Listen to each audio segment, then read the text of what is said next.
Jangan lupa subscribe YouTube channel Metro TV News dan jangan lupa nyalakan notifikasinya. Konflik internal Partai Demokrat diperkirakan banyak pihak akan meluas dan juga sulit terjembatani menyusul pemecatan sejumlah kader partai yang disebut terlibat dalam Kongres luar biasa di Deli Serdang, Sumatera Utara pada 5 Maret lalu, di mana beberapa dari kader yang dipecat oleh partai akhirnya membawa persoalan ini ke meja hijau. Rekan Sosa Hutape akan memaparkan data dan juga fakta seputar pemecatan hingga mekanisme hukum yang dapat ditempuh untuk polemik internal partai politik. Dan silakan Sosa. Ya, terima kasih Yohana. Pemirsa, belakangan kita bisa melihat bahwa suhu politik dari salah satu parpol di tanah air beberapa waktu terakhir ini kian memanas. Prahara internal dari Partai Demokrat yang disebabkan karena adanya gerakan pengambil alihan kursi kepemimpinan partai dari Agus Harimurti Yudhoyono oleh pihak internal dan campur tangan pihak eksternal berujung dengan pemecatan sejumlah kader partai berlambang Mercy tersebut. Siapa sajakah kader yang dipecat dan apa konsekuensinya hingga apakah pemecatan ini merupakan akhir dari segalanya? Kita akan ulas satu persatu pada siang ini. Sudah puluhan kader dari Partai Demokrat sejauh ini telah dilakukan pemecatan dikarenakan mereka terbukti telah terlibat dalam kongres luar biasa yang dilakukan di Deli Serdang pada tanggal 5 Maret lalu. Kami telah merangkum beberapa di antaranya. Di sini melibatkan pengurus dari DPD, ada DPD Kepri. Ini yang juga menjabat sebagai Bupati Bintan, Apri Sujadi, karena beliau terbukti telah berada di lokasi KLB melalui sejumlah foto yang beredar di media sosial. Kemudian untuk dari DPC, ini ada tersebar dari sejumlah DPC di Indonesia. Kami merangkum dari Sulawesi Selatan, ini ada dari DPC Sidrap, Baru, kemudian DPC Takalar. Untuk DPC Sidrap dan juga Baru, yang dipecat ialah ketua DPC-nya. Kemudian untuk DPC Takalar, yang dipecat selain ketua, ada juga sekretaris dan juga 2 orang kader dari DPC Takalar karena mereka terbukti mengikuti KLB dan juga menerima aliran dana dari KLB tersebut. Kita lihat lagi di slide berikutnya.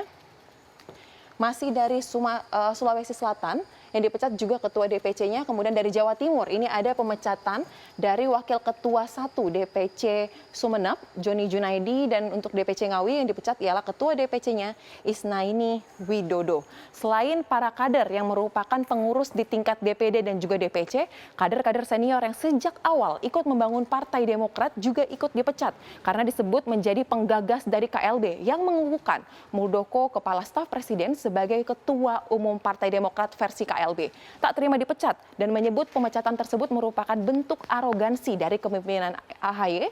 Kader-kader senior ini pun membawa perkara tersebut ke meja hijau. Dan berdasarkan data ataupun informasi yang dilampirkan dari situs resmi PN Jakarta Pusat, ini sudah ada 2 gugatan yang ditujukan kepada kepemimpinan AHY. Gugatan pertama sudah terregistrasi, didaftarkan tanggal 2 Maret 2021 dan penggugatnya ialah Joni Allen Marbun. Kemudian gugatan kedua sudah terregistrasi juga, didaftarkan tanggal 8 Maret 2021 dengan penggugat ada Marzuki Ali, Tri Yulianto, Dam Rizal, dan nama-nama lainnya yang dimana totalnya ada 6 orang kader senior. Sehingga total yang menggugat ke kubu AHY ini totalnya ada 7 orang kader senior. Kita akan lihat lagi pihak yang tergugat di dalam gugatan yang disampaikan oleh kader-kader senior ini adalah pihak yang sama, keduanya sama, yaitu ada Agus Harimurti Yudhoyono yang merupakan ketua umum dari Partai Demokrat, kemudian Teguh Rifki Rasya yang menjabat sebagai sekjen berdasarkan hasil Kongres tahun 2020, kemudian dari Hinca Panjaitan yang menjabat sebagai Ketua Dewan Kehormatan Partai Berlambang Mercy tersebut. Dan dari PN Jakpus sendiri telah menetapkan sidang pertama untuk masing-masing gugatan. Sidang pertama dari gugatan pertama ini tanggal 17 Maret 2021 jam 11 waktu Indonesia Barat. Sedangkan gugatan kedua yang diajukan oleh Marzuki Ali dan juga 5 orang kader senior lain tanggal 23 Maret jam 9 waktu Indonesia Barat.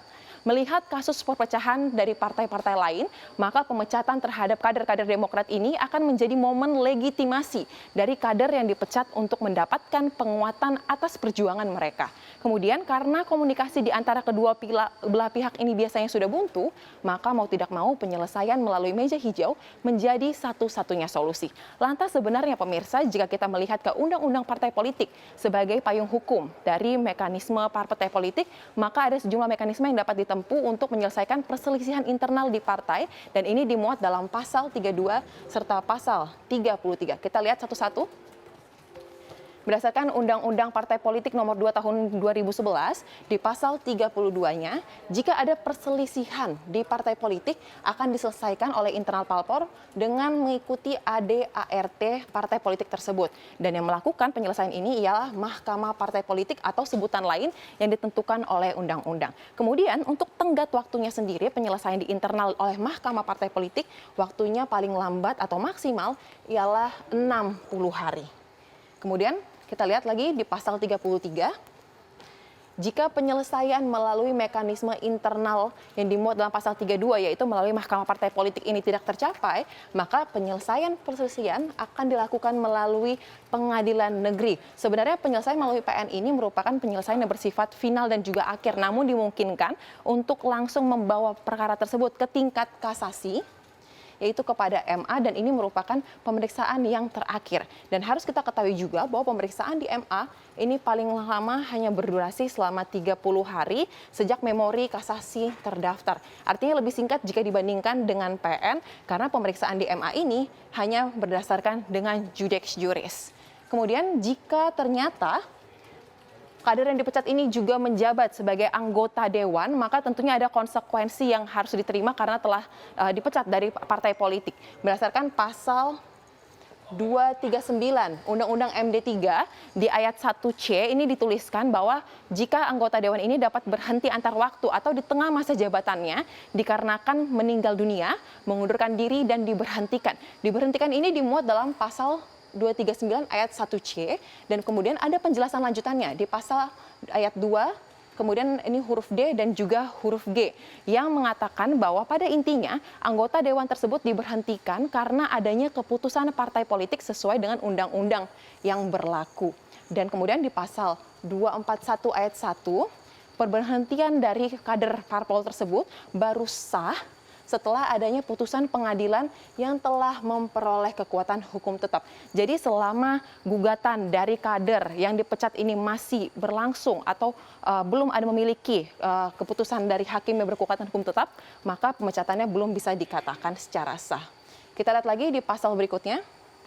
Jika sudah ada hasil yang sah berkekuatan hukum tetap dari pengadilan, kemudian penggantian dari anggota dewan yang juga merupakan anggota partai politik tersebut dilakukan dengan anggota DPR yang memperoleh suara terbanyak urutan berikutnya dalam daftar peringkat perolehan suara dari parpol yang sama dan juga pada daerah pemilihan yang sama. Jadi hanya bisa digantikan dengan mereka yang berada di satu dapil yang sama dan memperoleh suara di bawah dari anggota yang dipecat tersebut. Namun jika kader ini merupakan pimpinan dari suatu daerah atau kepala daerah, maka konsekuensinya berbeda karena tidak ada PAW dalam istilah kepala daerah, dan ini nantinya jika ia dipecat dari partai politiknya, ia hanya perlu melakukan pemindahan ke partai politik lain yang juga mengusungnya. Kita lihat lagi pemirsa. Sebenarnya sejumlah kasus serupa di mana ada sengketa antara kader melawan partai politik ini ternyata pada akhirnya sering juga dimenangkan oleh kader yang dipecat. Kita akan lihat di sini kami telah merangkum beberapa di antaranya, yaitu antara Fahri Hamzah versus PKS, di mana saat itu PKS memecat Fahri Hamzah yang juga kadernya dan menjabat sebagai wakil ketua DPR. Kemudian perkara bergulir hingga ke tingkat MA dan MA memutuskan pada tanggal 30 Juli 2018 menolak permohonan kasasi. Artinya Fahri berhak mendapatkan ganti rugi imaterial sebesar 30 miliar dan dikembalikan posisinya sebagai anggota partai. Selain Fahri Hamzah, masih ada lagi kasus serupa yang terjadi di Partai Golkar. Ini antara 3 orang kader, yaitu Nusron Wahid, Agus Gumiwang, kemudian ada juga Pompida Hidayatullah melawan Golkar, di mana mereka dipecat karena memiliki keputusan yang berbeda jika dibandingkan dengan keputusan resmi partai. Di mana saat itu tahun 2018 Golkar mengusung Prabowo Hatta untuk maju sebagai pilpres dan sebagai presiden dan juga wakil presiden.